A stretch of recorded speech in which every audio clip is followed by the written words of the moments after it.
GutPunched, Alzheimer's, and Caregivers. Navigating the insidious illness of Alzheimer's is something nobody asks for. The disease sneaks up on you and your loved one, and it feels like you've been sucker punched in the gut.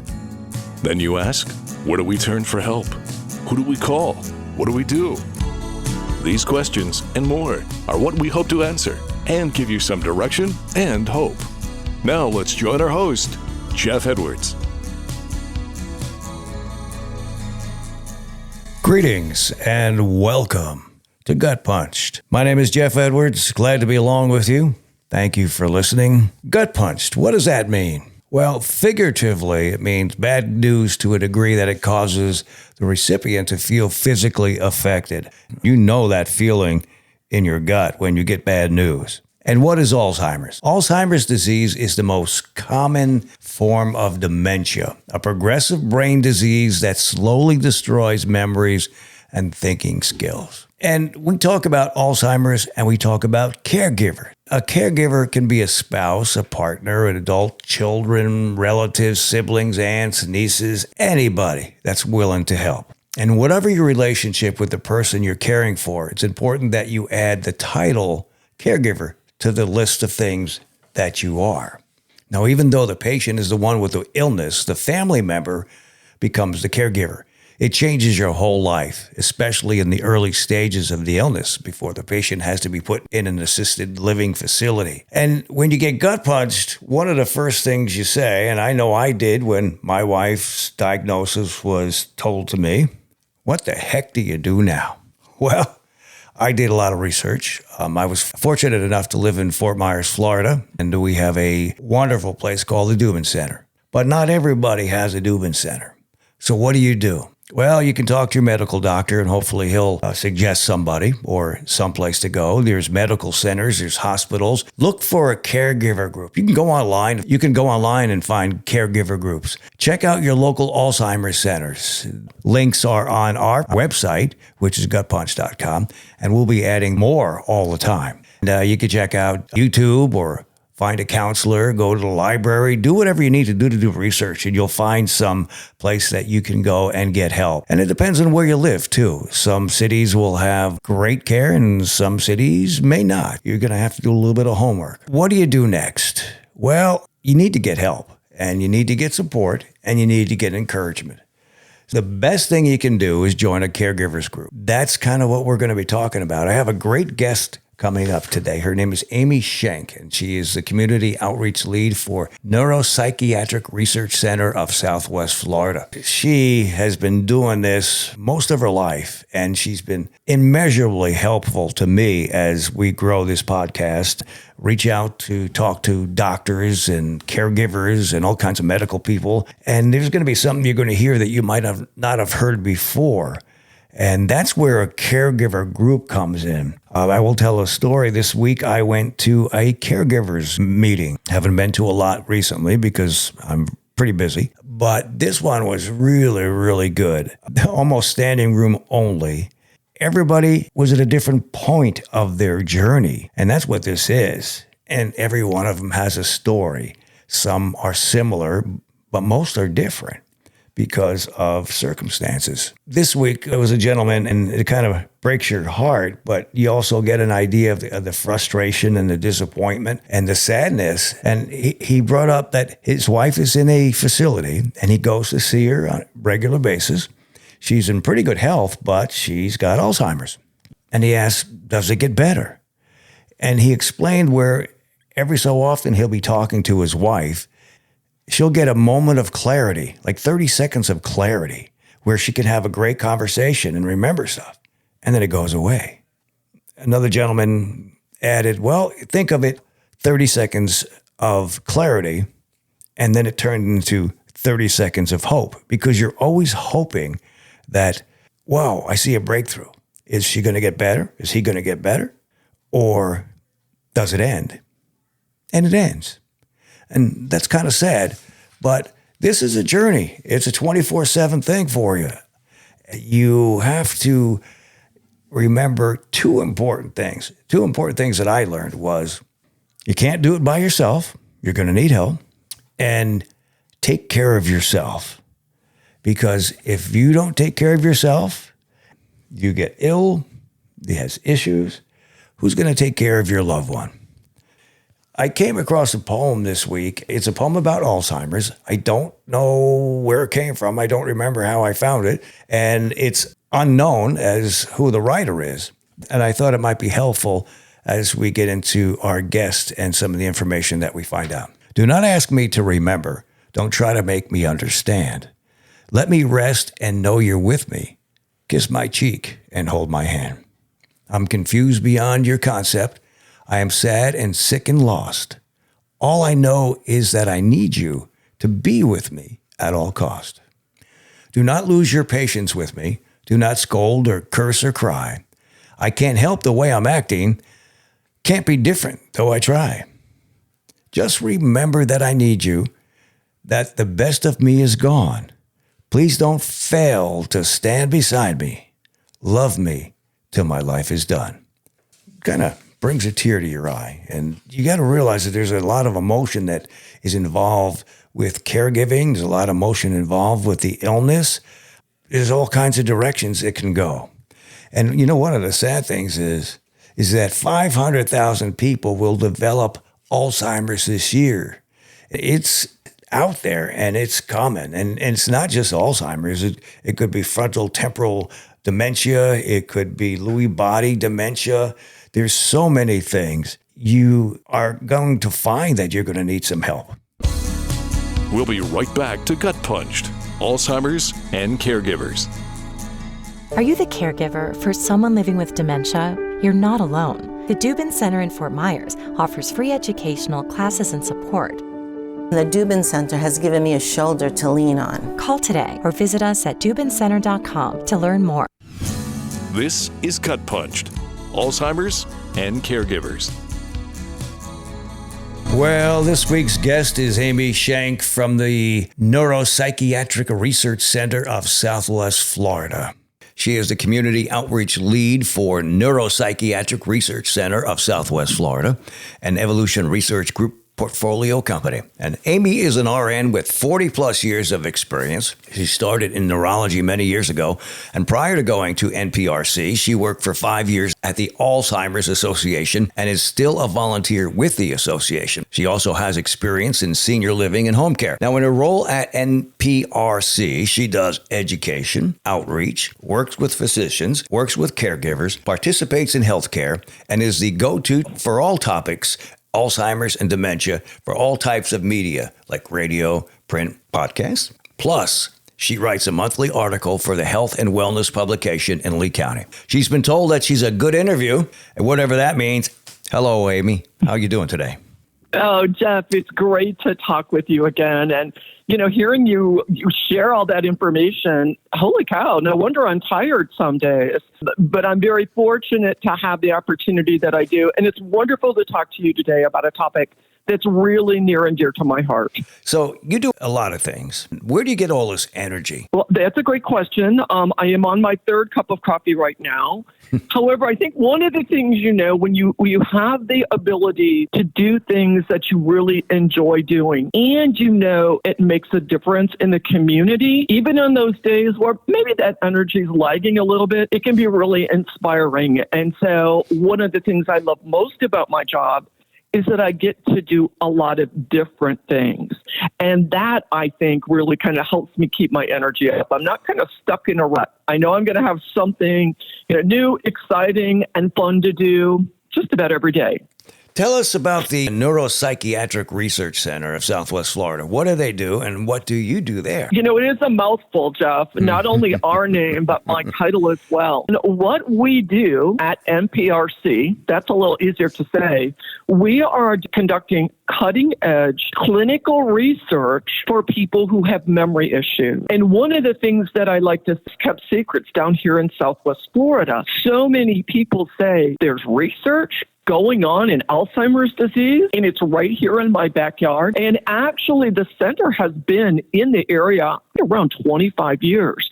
And so we are very fortunate to have the ability to participate in a number of different research studies with the whole focus and goal to enhance people's memory, slow Alzheimer's disease. Ultimately, I think we all want to get to the point where there's a cure. So we have been able to contribute and impact in a positive way to actually even some of the medications that are available now, and they're in the pipeline. And what I get to do there, we have an amazing team that's really doing some incredible work. I get to be the representative in the community to talk about what we do, and even more importantly, to educate the community on memory issues. Unfortunately, it's one of those topics that sometimes still has some stigma. And it's really important for us to acknowledge and talk about Alzheimer's disease and other dementia. I always say, just because we don't talk about it doesn't mean that it's not a significant issue. And Jeff, the number one risk factor for Alzheimer's disease is age. And here in Southwest Florida, we're a little older than some areas of the country. And while age is the number one risk factor, Alzheimer's disease and other types of dementia are not part of normal aging. So it's really important to be able to talk about it, to talk about brain health. The other thing that I take a great deal of pleasure in is connecting people to resources. One of the things that we know is that the caregiving has many challenges, and it's actually a new role for a lot of people, particularly when you're caring for a loved one. So helping people connect and find support and resources is also something that I'm very fortunate to do in the community. If you had to pick one direction, what would that be? Oh my gosh, one direction. Let's make my it true two. passion lies in education. I love to do presentations. I love to connect with people, not only in a group setting, but also one-on-one, to provide them with information that they need to take the next step for their health or for their loved one's health. So I guess if I could pick one thing, that would be it. But I also know a steady diet of anything for me, I've got to keep moving and do new and other things that are all really kind of interrelated. Right. I think one of the things I like to talk to you about is caregivers. In your experience, what do you think are the most important elements in caregiving? We could probably spend a week talking about caregiving. So it's hard to kind of distill it into more of a soundbite. But I think there's a few things, and this is really these are the recommendations I would give to caregivers. Caregivers are individuals whose loved ones may have cognitive issues, but overall caregivers in general. The first thing is you will need help. So learn to accept the fact that you will need help on this journey, particularly caregivers whose loved ones have Alzheimer's or another type of dementia. It is physically, emotionally, spiritually overwhelming and exhausting. It has nothing to do with how much someone loves another person and wants to care for them. Want isn't the issue. It's the actual fact that as some of these diseases continue to progress, the needs of your loved one will change. It's almost unrealistic for any of us to expect that we can do it alone. However, think about, most of us think, oh, I don't need help. I got it.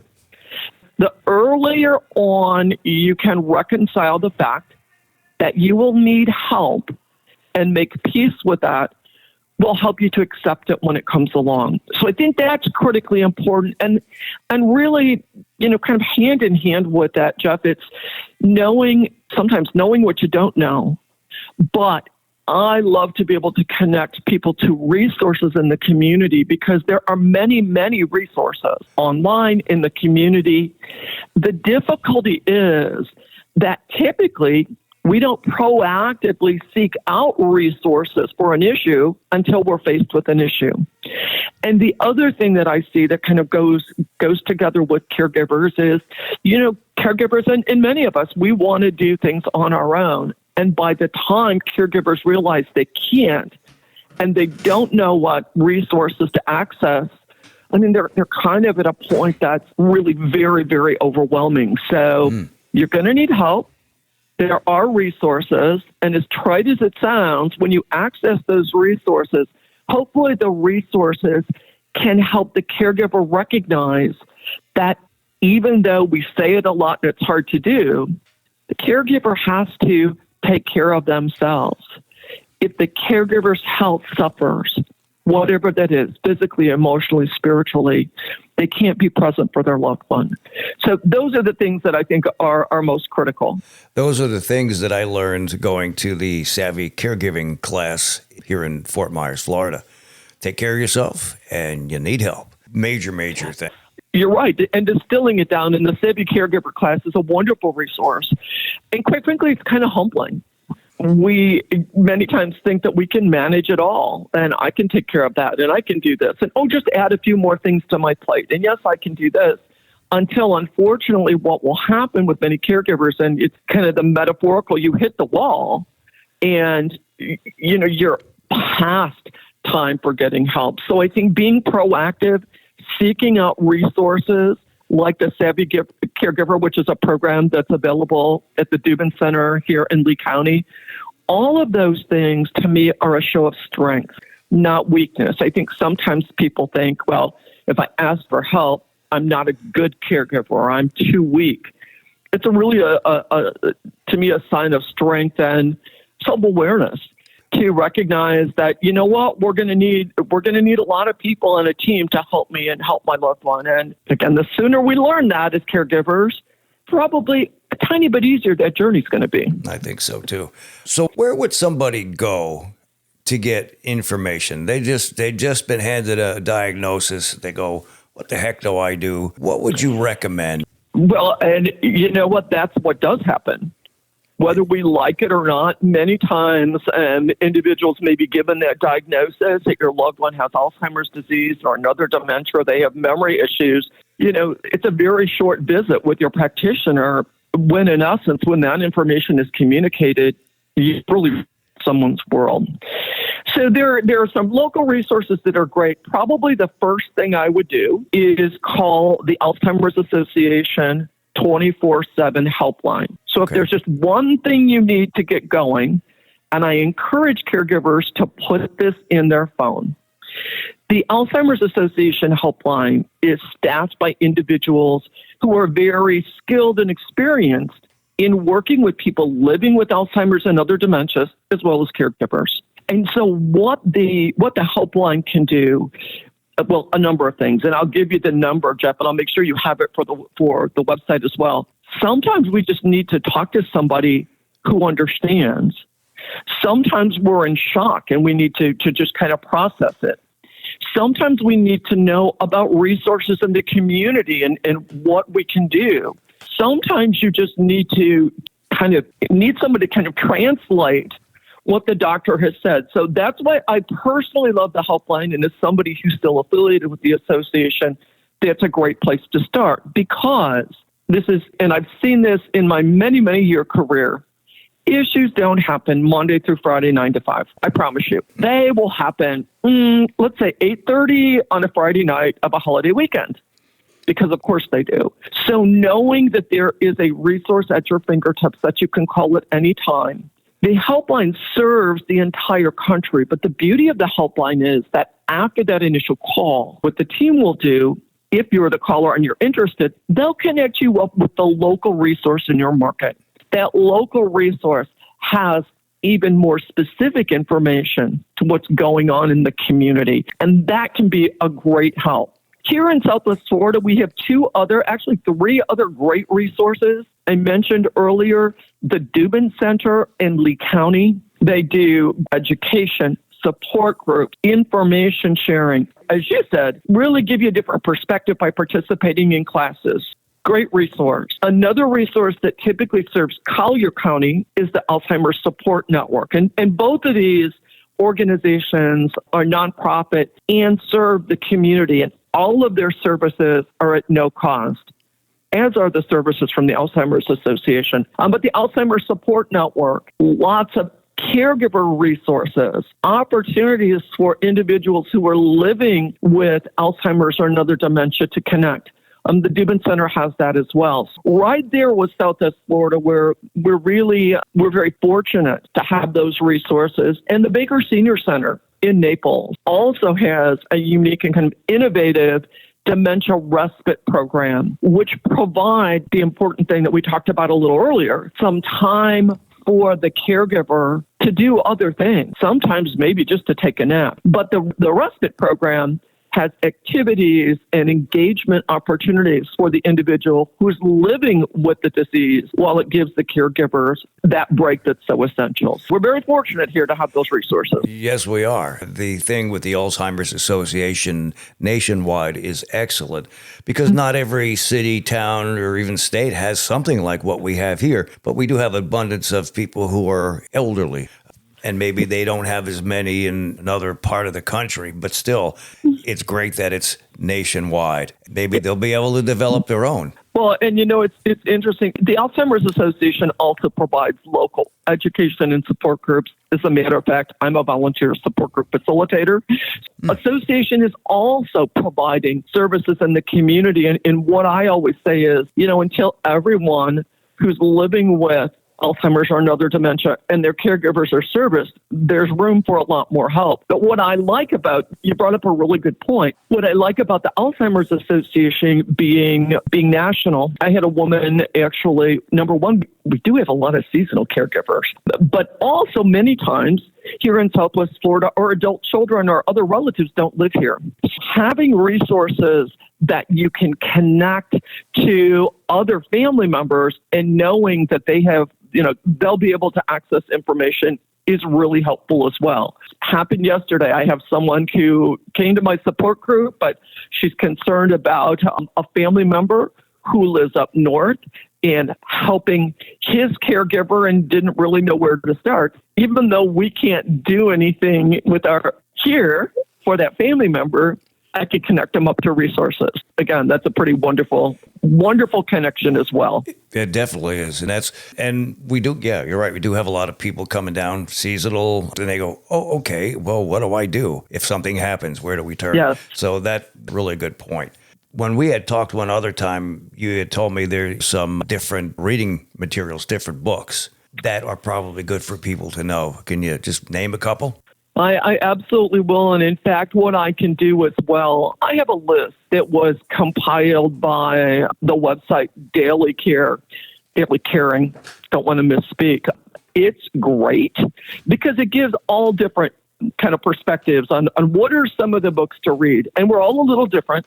One of the gold standards is called the 36-hour day. The 36-hour day kind of talks about the disease and resources needed. And sometimes it can be, quite frankly, a little scary. That said, it's helpful to know what may be coming down the pike, even though your experience could be a little different, but to be able to plan. I think any books that talk about the importance of communication and learning how to better communicate with your loved ones who are impacted by this disease is also essential because our typical communication patterns don't work with someone whose brain has some cognitive impact due to the disease. So anything that talks about kind of learning to speak Alzheimer's or, better understanding the dementia experience is great. And there's another one that I think is, and I know it's even available at the library. It's called Creating Moments of Joy. And one of the things sometimes I hear, actually the author is Jolene Brecky. One of the things I hear a lot is, oh my gosh, it's so sad when I go to see my dad, or, I'm not sure what we can do to make things easier for grandma. Really what the book does is help us better understand joy in a little different way. Sometimes we think of joyful things as being big, grand gestures, and those are awesome and wonderful, but it helps us better understand that even normal everyday moments can bring joy.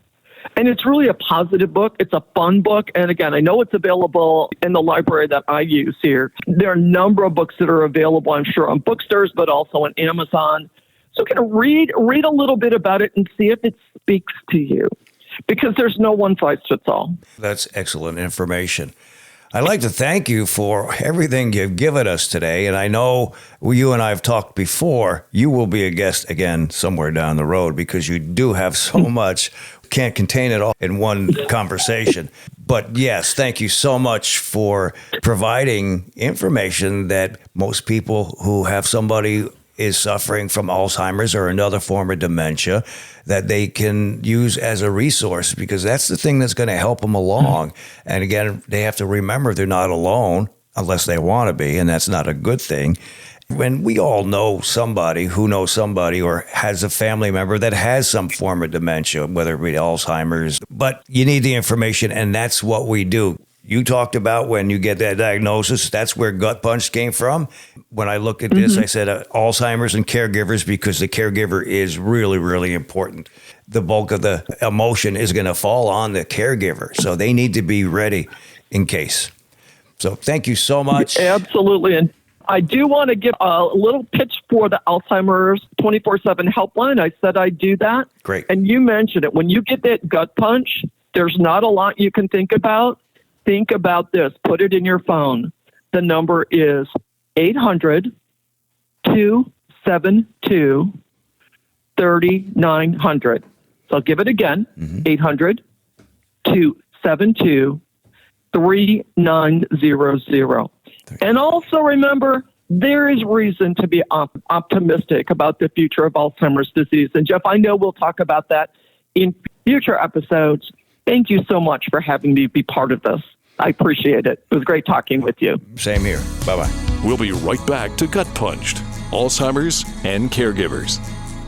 We've invented cars that drive themselves and 3D printers that build prosthetic arms and legs. We've successfully transplanted hearts and lungs. Now it's time to end Alzheimer's. Alzheimer's is on track to cost the nation nearly $1 trillion by 2050. We can either be known for having the most expensive disease in history or for putting an end to it. Ask Congress to join the fight at alz.org/time-to-end-ALZ. This is GutPunched, Alzheimer's and Caregivers. We'd like this podcast to grow, so if you could spread the word, that would be great. If you have a story or you want to tell about your journey, you can send us an email at gutpunchedac@outlook.com. If you know of a caregiver group that you're in and you'd like to share that, we'll be more than happy to get that word out. You know, if you have a local Alzheimer's or dementia help facility in your area, let us know. You just want to be a facilitator of information as this grows. And you got to remember, you can't do this alone. You need help. Find a group, find resources. You don't have to be alone. Some of the new links are the Alzheimer's Association. They have a helpline from any place in the country, 800-272-3900, and they can point you in the right direction. They offer support groups online and in person, educational programs online and in person. There is a caregiving website at alz.org/help/support/caregiving/safety/traveling. So it'll help you. You can check it out and find something near you. They have on-demand education at alzprogramsanytime.org and an online message board and solution center, alzconnected.org/. Thank you so much for listening. We hope you got something out of it.